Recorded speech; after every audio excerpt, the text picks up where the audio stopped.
By now, if you are following the NFL in the offseason, you've probably heard a thing or two about the Vikings. You know, the team a lot of people thought had improved from 14-3 to maybe even a better record, maybe even a Super Bowl. Is entering the 2025 season with the best chances of winning a championship out of his draft classmates.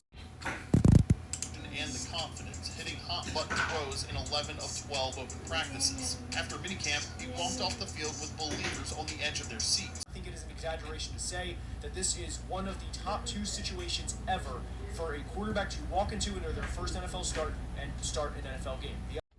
Yeah, I hate to break it to you, but sports media influencers have sold you a lie. The Vikings are frauds. The majority of the claims promoted by these sports medias aren't even remotely true. With the looks of all this, I have no reason to believe this is not the most overhyped team this season.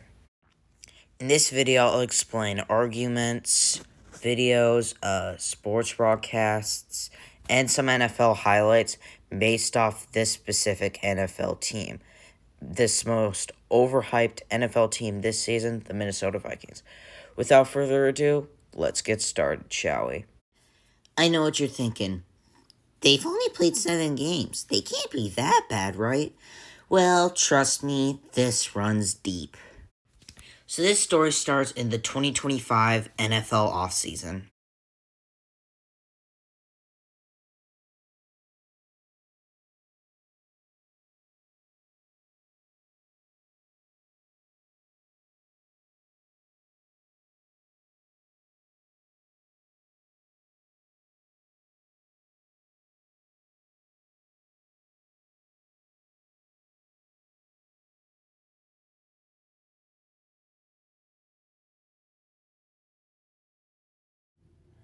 Around Tyler Sports live stream, we got a battle between Vikings fans and Packers fans. Well, mainly there was like one Packer fan. Well, look at this. Can't say how good he is yet, Packers fan. Yeah, there's like a Packers fan that was trying to do that. Well, Vikings are good. Look at that. Yeah, look at this. J.J. McCarthy is below average. Vikings are too good for the Packers. No, they are not. Scold Proud's foaming right now. Nah, bro. At least us Packers have a good QB. And then Skull just like crying emoji. Jordan Love mid. J.J. McCarthy sucks though. How do you know? How do you know? Vikings and Packers fans about to start a world war. Crazy. He didn't play a game yet, bro. He was never built for the NFL. Jordan Love is trash. Bro, JJ won the natty. JJ still sucks. There was like a longer war between the entire thing, so I can't show you the full thing because I don't want to get copyrighted for this playing in the background, so I'm not going to show you the full war. Classic Vikings versus Packers fans. If Tom Grossi was in that live stream and part of that war, the Vikings would have been cooked. I think the Packer fan won, but I'm not sure. But let's move on to week 1. Vikings against the Bears. Full disclaimer, all of these are my opinion. I didn't say that at the beginning, so I'm going to say it now.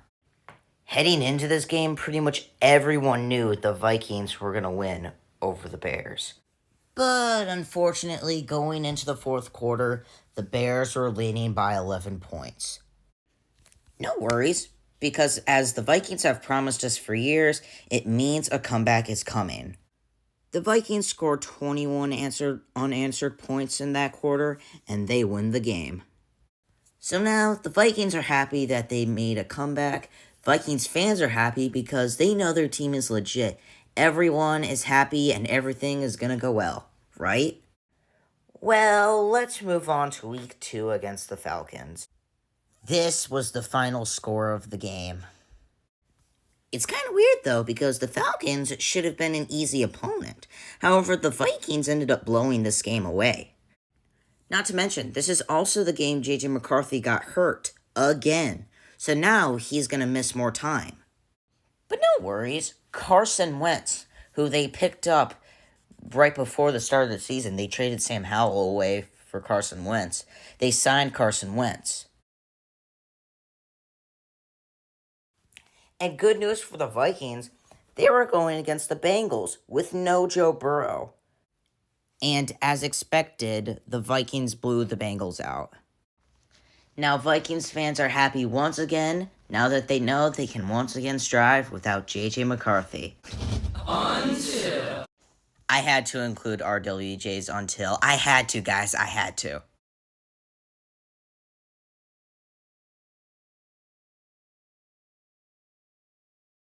Yeah, they went against Aaron Rodgers and the Pittsburgh Steelers.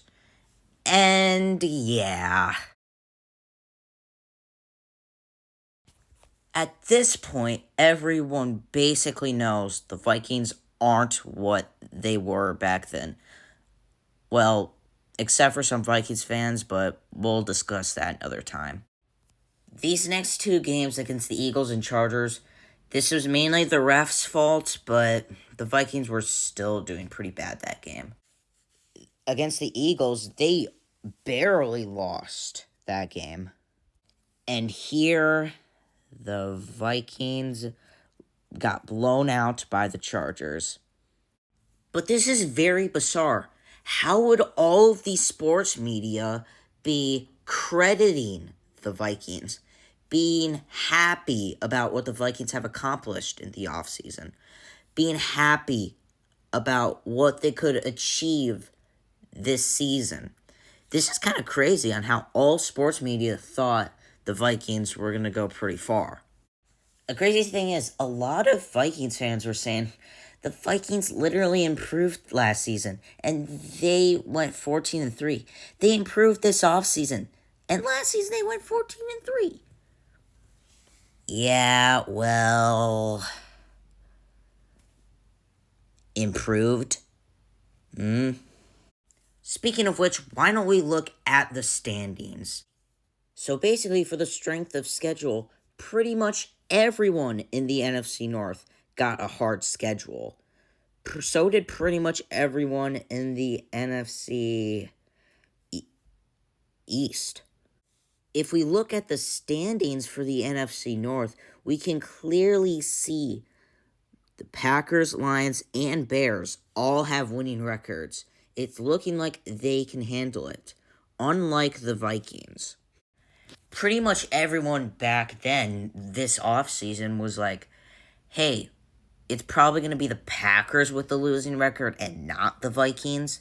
But seeing what the records are right now, yeah, it's looking like it's going to be the Vikings. Now, just because I'm a Packers fan doesn't mean I can't diss. I mean, I always can diss the Vikings. But if I was not a Packers fan, I could still diss them. Nice try, Purple Incarnation of Satan. You're done for. Now, a lot of people like to consider the Ravens to be overhyped, but me, honestly, I think it's the Vikings. Once again, this is my opinion. Hopefully, this doesn't affect anyone else. But anyway, this is Road Rash, signing off. See you later.